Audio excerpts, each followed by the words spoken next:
साथियों नमस्कार। आज 3 दिसंबर वैश्विक दिव्यांग दिवस। एक ब्लाइंड पर्सन होने के नाते जब मैं मेरे घर से बाहर निकलता हूँ, ट्रेनों में, बसों में, रिक्शाओं में, मेरी ये छड़ी लेके जब मैं सफ़र करता हूँ, तो एक सवाल मुझे हमेशा पूछा जाता है लोगों के द्वारा कि भाई आप क्या काम करते हो, कैसे गुजारा होता है आपका, आप कहाँ काम करते हो और करते हो तो कैसे कर लेते हो। ये सवाल तो अर्थात जायज़ है, क्योंकि फिल्म इंडस्ट्री ने ब्लाइंड लोगों को सिर्फ भिखारियों के, गरीबों की भूमिकाओं में दिखाया है। ब्लाइंड कम्युनिटी का जो बदलता जो रूप है वो कभी आज तक दिखाया नहीं गया है। आज भारत सरकार के दिव्यांग प्रति सकारात्मक कई सारे धोरणों के आधार पर दिव्यांग लोग बड़े बड़े पद पर कार्यरत है, अलग अलग सेक्टर्स में काम करते हैं, चाहे वो म्यूजिक इंडस्ट्री हो, चाहे वो बैंकिंग सेक्टर हो, स्टेट गवर्नमेंट हो। लेकिन इन चीज़ों को कहीं पे भी डिस्क्राइब नहीं किया जाता है, कहीं पे भी शोकेस नहीं किया जाता है, कहीं पे भी बताया नहीं जाता है। और इसीलिए ये सवाल लोगों के मन में बार बार आते रहता है कि आप कहाँ काम करते हो, कैसे काम करते हो और क्या काम करते हो। तो आइए दोस्तों, 3 दिसंबर के इस वैश्विक दिव्यांग दिवस के अवसर पर आपको देंगे इन तीनों सवालों का जवाब मेरी एक दोस्त ज्योति के इस स्टोरी के आधार पर। हमारे आज की वीडियो की गेस्ट है ज्योति विवेक पासपांडे, जो बैंक ऑफ बड़ौदा में स्केल 2 लेवल पे एज अ मैनेजर काम करती है।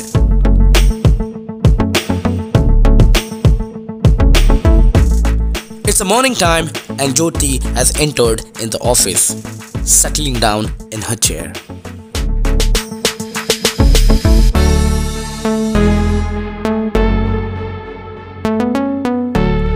While putting her earplugs in, now she's ready to work with her screen reading software called JAWS. Well, कहाँ काम करते हैं, इस सवाल का जवाब तो आई होप आपको अब तक मिल गया होगा। तो चलिए अब ज्योति से हम सुनते हैं कि हम क्या काम करते हैं और उसे कैसे अंजाम देते हैं। आज 3 दिसंबर जागतिक दिव्यांग दिवस है और मैं ज्योति आप सभी को इस दिवस पर ढेर सारी शुभेच्छाएं देना चाहूँगी और मेरे बारे में कुछ चीज़ें आप सबसे साथ साझा करना चाहूँगी। मैं जन्मतः दृष्टिबाधित हूँ और मेरा जो भी एजुकेशन हुआ है वो नॉर्मल स्कूल और कॉलेज से हुआ है। उसके बाद मेरा ग्रेजुएशन हुआ और पोस्ट ग्रेजुएशन हुआ।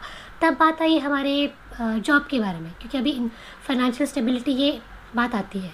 तो तब मैंने सोचा कि अभी कुछ करना चाहिए। तो जो कम्पिटिटिव एग्ज़ाम्स है वो मैंने देना शुरू किया आफ्टर माय ग्रेजुएशन। 2 साल तक मैं कंटिन्यूस एग्ज़ाम्स देते रही, जैसे कि IBPS PO है, स्टाफ सिलेक्शन है और काफ़ी। तो हर बार ऐसे होता था कि 1-2 मार्क्सशीट मेरा रह जाता था। सो आई वॉज लिटिल सोचते थे कैसे होगा अभी, बट जैसे हम कहते हैं ना, चाह है वहाँ रहा है। तो सेकेंड ईयर जैसे कि जब मैं ट्राई कर रही थी तो दूसरे साल में IBPS PO में मेरा सिलेक्शन हुआ। लकीली काफ़ी लोगों के मन में ये मिसकंसेप्शन होता है कि अगर दिव्यांग है कोई व्यक्ति तो उन्हें तो ईज़िली जॉब मिल जाता है, क्योंकि उनके तो रिजर्वेशन होता है ना। अरे लेकिन ऐसा नहीं होता है, क्योंकि आपको सबको तो पता है कि इतनी आबादी है हमारे देश में, इतने सारे दिव्यांग हैं, तो रिजर्वेशन कितना होता है? 3%। तो हमारे भी बीच में हमारी खुद की कंपटीशन होती है। तो हमें भी आप सब जैसे कि जो शारीरिक स्तर पे एकदम जो नॉर्मल, उनके साथ उनके लिए जो प्रक्रिया होती है उसी प्रक्रिया से हमें भी गुजरना पड़ता है। हमें उतना ही मेहनत करना पड़ता है, प्रैक्टिस करना पड़ता है, तब जाके ही हम इस मुकाम तक पहुंच पाते हैं। तो हाँ, ऑफकोर्स हमारे में लिमिटेशन है, तो कुछ फैसिलिटीज़ हमें दी जाती है, जैसे कि अगर हम देख नहीं सकते या फिर किसी का हाथ नहीं चलता है तो उन्हें स्क्राइब या फिर हम राइटर कह सकते हैं, असिस्टेंट, जो हमें हेल्प करते हैं, जो हम कहेंगे उस हिसाब से वो हमें हेल्प करते हैं कंप्यूटर पे सॉल्व करने के लिए। तो इस तरह से हम हेल्प लेके हम भी सभी के साथ ही कम्पीट करते हैं और इस मुकाम तक पहुंचते हैं। और आजकल तो जैसे पहले कहते थे ना कि पैसा दो और गवर्नमेंट में जॉब हो जाता है, वैसा आजकल बिल्कुल नहीं है। Your efforts matters a lot. अगर आप एफर्ट्स करोगे तो आप इस मुकाम तक पहुँचोगे, नहीं तो आप हो या फिर दिव्यांग हो, कोई भी हो, देयर इज़ नो स्कोप। दिव्यांगत्व के ऊपर या फिर दिव्यांगत्व के बेस पे हमें पहचानना नहीं चाहिए कि वो क्या कर सकता है, क्या नहीं कर सकता। क्योंकि कभी कभी हम बोलते हैं ना कि कुछ लोगों को ये भी लगता है कि अगर ये ब्लाइंड इंसान है और बैंक में काम कर रहा है तो ये क्या करेगा, सिर्फ फॉर्म बांटेगा या फिर पासबुक प्रिंट करेगा। ये बहुत ऐसे पूर्वाग्रह लोगों के मन में होता है, लेकिन ऐसा नहीं होता है। क्योंकि दिव्यांगत्व है लेकिन उसका मतलब ये नहीं है ना कि उसकी बुद्धि कम है। उसके बाद अलग अलग तरह के टैलेंट्स हो सकते हैं, और बैंक्स में भी अलग अलग डिपार्टमेंट्स होते हैं, जैसे कि ब्रांच होगा या फिर HR डिपार्टमेंट होगा, हेड ऑफिस होगा। तो अलग अलग प्रकार के डिपार्टमेंट्स जिस तरह होते हैं, अलग अलग प्रकार के काम भी होते हैं। या फिर ट्रेनिंग डिपार्टमेंट होता है जहाँ पे जो नए एम्प्लॉयज़ आते हैं उन्हें ट्रेन करना होता है।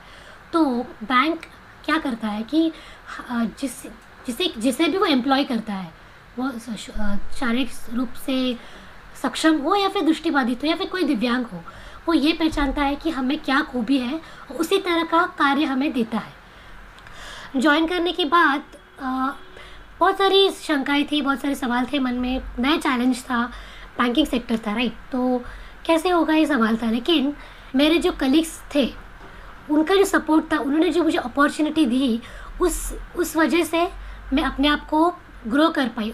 मेरे जो टैलेंट्स हैं, मेरे जो खूबियाँ हैं, उनको मैं दिखा पाई या फिर उन्हें यूटिलाइज़ कर पाई। तो काफ़ी दृष्टिबाधित लोग काम करते हैं और अलग अलग प्रकार के डिपार्टमेंट में काम करते हैं, जैसे मैंने आपको पहले ही बताया। लेकिन मैं अपने बारे में अगर शेयर करना चाहूँ तो मैं ब्रांच में कनेक्टेड हूँ, डोंबिवली वेस्ट ब्रांच में, बैंक ऑफ बड़ौदा के। तो वहाँ पे मैं स्टेटमेंट्स देना है कस्टमर्स को, या फिर किसी तरह के सर्टिफिकेट्स देने हैं। उनके अलग अलग तरह की शिकायतें होती हैं कि इंटरनेट बैंकिंग, मोबाइल बैंकिंग नहीं चल रहा है, उसके बारे में उनकी कंप्लेंट्स हैं, उन्हें जल्द से जल्द रिजॉल्व करना, ये मेरा हमेशा फोकस होता है। क्योंकि जैसे हम सबको पता है कि ये जो ज़माना है ये डिजिटल बैंकिंग का है। हमारे प्राइम मिनिस्टर जी भी डिजिटल बैंकिंग इंडिया का जो उन्होंने भी प्रावधान लाया है, तो उस अंतर्गत डिजिटल बैंकिंग ही बहुत इम्पॉर्टेंट हो चुका है आज के ज़माने में। तो उसके रिगार्डिंग जो भी कंप्लेंट्स होते हैं उससे 1-to-1 सॉल्व करना, ये हमारे बहुत बड़ा चैलेंज है बैंक के पास। तो ये जो चैलेंजिंग वर्क है ये मैं अपने ऊपर लेती हूँ, क्योंकि I like to do challenging tasks. तो ये चैलेंजिंग काम लेके उसे इंस्टेंटली सॉल्व करते हैं ना, तो हम कस्टमर बेस को भी बढ़ा सकते हैं, उनका विश्वास भी हमें बढ़ता है।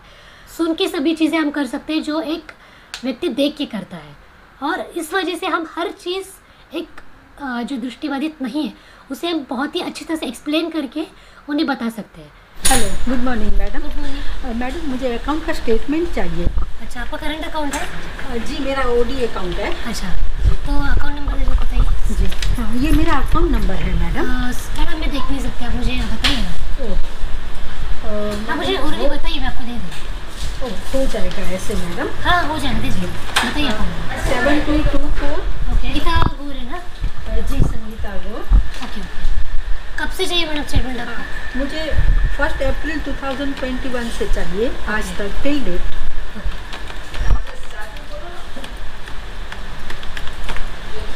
आपने हर महीना लिया नहीं है क्या मैडम? नहीं मैडम, मैंने नहीं लिया है, पहली बार ही ले रही हूँ मैं ये।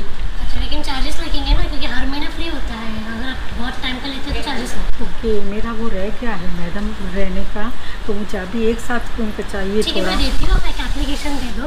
ठीक है, मैं आपको देती हूँ। हाँ, मैं एप्लीकेशन लिख के लाई हूँ अच्छा, मैडम। जी, मैं लाई हूँ।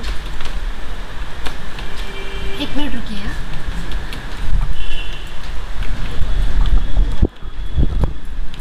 ठीक है, मैंने स्टेटमेंट दे दिया, सामने प्रिंटर है, जिसमें प्रिंट आ गया, देख लीजिए। जी हाँ madam, thank you very much madam, आपने करके दिया फटाफट मुझे इसके लिए। It's okay.